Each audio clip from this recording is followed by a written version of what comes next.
Mungkin kita lanjutkan nih Bu. Itu tadi kita sudah sampai di polimer adisi Bu ya. Ya.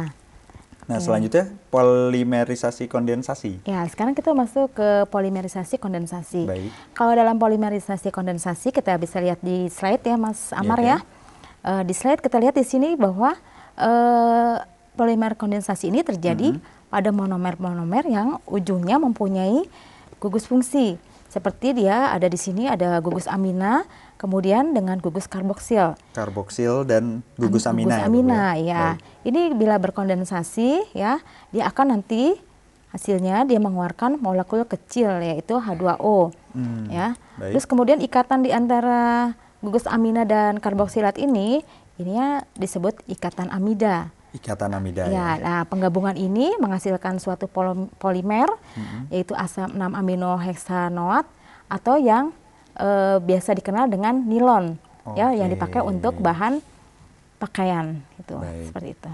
Baik. Nah, selanjutnya Ibu, kita masuk ke polimer terdiri dari ada polimer termoplas dan termoset. Ini bisa dijelaskan lebih lanjut ini, Bu? Iya, Mas Amar. Jadi polimer berdasarkan sifat tahan panasnya terbagi menjadi polimer termoplas dan polimer termoset. Baik. Polimer termoplas di sini adalah polimer yang tidak tahan panas. Jadi polimer ini mudah didaur ulang. Jadi kalau dia dipanaskan dia akan mencair, kemudian bisa dicetak kembali, bisa didaur ulang. Baik. Itu seperti apa Ibu ya? Nah, itu seperti kantong-kantong plastik gitu ya, yang dari polietilen dan PVC tadi, itu bisa didaur ulang. Gitu ya. Kemudian kalau polimer termoset dia justru yang tahan panas. Jadi seperti untuk membuat setrikaan gitu kan, dia harus tahan panas. Baik. Nah, itu tidak bisa didaur ulang. Kalau yang kayak panci seperti itu, termasuk itu nggak Bu, polimer yang termoset ini? Kalau kayak teflon, kayak gitu? teflon, iya, termasuk yang tahan termasuk panas. yang tahan Iya, panas seperti itu ya? Iya. Baik, tadi yang kalau yang saya ulangi bahwa kalau polimer termoplas yang tidak tahan panas ya Bu ya? Ya, tidak Seperti tahan kantong panas. plastik. Kantong plastik itu, Kantong makanya plastik tadi yang bisa diurai kembali ya? Iya, makanya tidak boleh kita menaruh makanan panas. Baik. Gitu, Dan ya. kalau polimer termoset justru yang kuat panas. Tahan panas. Yang iya. tahan panas seperti yang pembuatan setrika, Iya. teflon untuk Iya. alat-alat memasak ya Bu ya. Iya, benar. Dan itu aman ya Bu ya? Melamin ya. Itu aman ya. Kalau yang tadi yang termoplas kan tidak aman. Ya, jadi bagi melamin kesehatan. kalau untuk makanan bisa dipakai melamin seperti itu. Baik. Ya. Nah, selanjutnya ini jenis polimer apa lagi nih Bu? Ada yang terdiri, yang setahu saya ini saya baca ada sintetik dan alam. Iya. Iya, Mas Amar. Jadi berdasarkan asalnya polimer terbagi menjadi polimer sintetik dan polimer alam. Baik. Nah, polimer sintetik itu sendiri contohnya tadi plastik ya. Plastik kan banyak dibuat secara sintetik. Kemudian karet ya seperti ban itu dibuat secara sintetik. Walaupun ada karet alam tapi kurang bagus, jadi dibuat secara sintetik. Ya, kemudian kalau yang dari alam itu banyak kan dalam tubuh makhluk hidup, dalam tubuh kita itu kan juga banyak mengandung karbohidrat, atau di dalam hewan, di dalam tumbuhan itu banyak mengandung polimer alam yaitu karbohidrat atau polisakarida. Oke. Jadi terus tadi kalau yang kemudian, polimer sintetik itu terdiri dari seperti plastik, karet, dan itu buatan ya Bu ya biasa. Ya.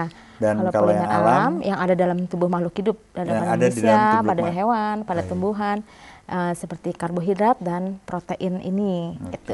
Kalau lemak tidak termasuk ya Bu ya? Ya, lemak akan ada di dalam kandungan tubuh kita ya. Tapi lebih sering adalah karbohidrat dan protein. Dalam bahasan yang berbeda. Oke. Baik, mungkin kita sebelum masuk ke materi berikutnya yang mengenai karbohidrat. Tadi saya ingin mengulangi bahwa ada jenis-jenis polimer, ya ada jenis-jenis polimer. Bisa lalu berdasarkan unsurnya, strukturnya, pembentukannya, berdasarkan sifat tahan panasnya, berdasarkan reaksi pembentukannya, gitu ya. Baik. Jadi itu penggolongan polimer. Ya. Baik.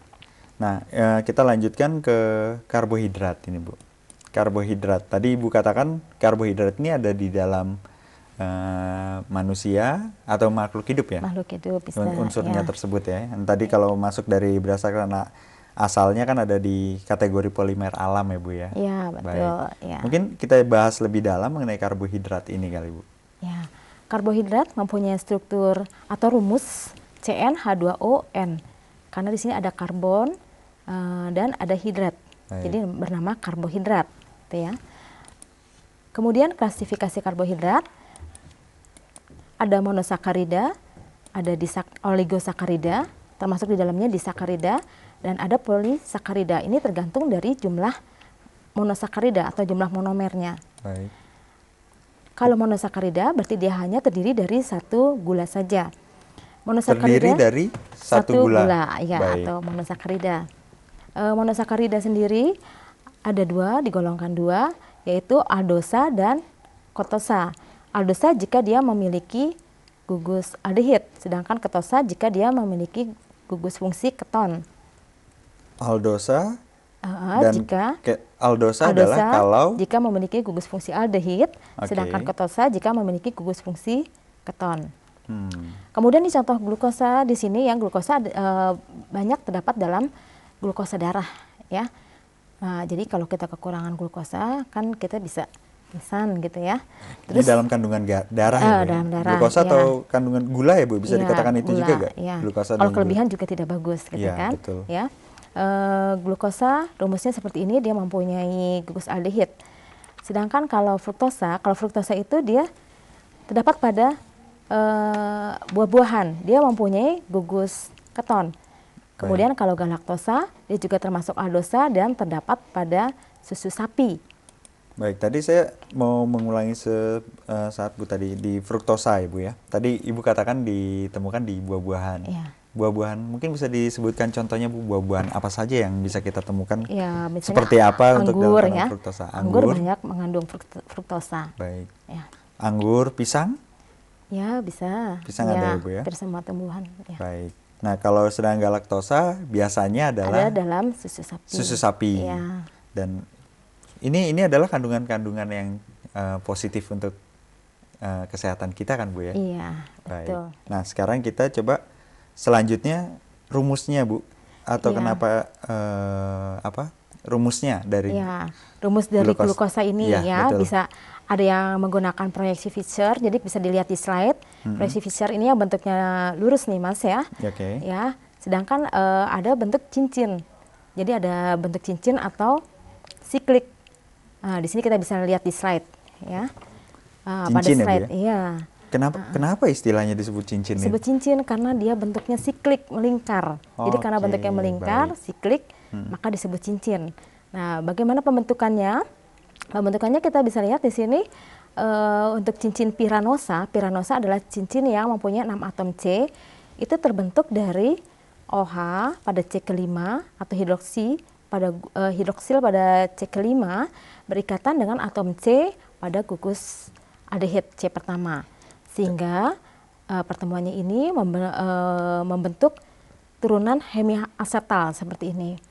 Nah, ini membentuk cincin segi 6 atau piranosa. Piranosa. Ya. Kemudian OH di sini menghadap ke bawah sehingga bernama alfa. Ya, jadi ada alfa D glukopiranosa. Ini untuk cincin yang piranosa tadi Bu. Ya. Cincin piranosa terdiri 6 atom C Bu ya. Sedangkan ada lagi yang cincin 5 atau disebut furanosa. Itu terjadi karena pertemuan antara gugus hidroksil pada C kelima dengan gugus keton pada C kedua. Sehingga membentuk siklik 5. Ini disebut furanosa. Dalam bentuk 5 itu ya Bu ya? 5 ya. Nah, di sini ada dua konformasi, ada konformasi beta dan konformasi alfa. Seperti yang tadi sebelumnya, kalau konformasi alfa itu OH-nya terletak di bawah.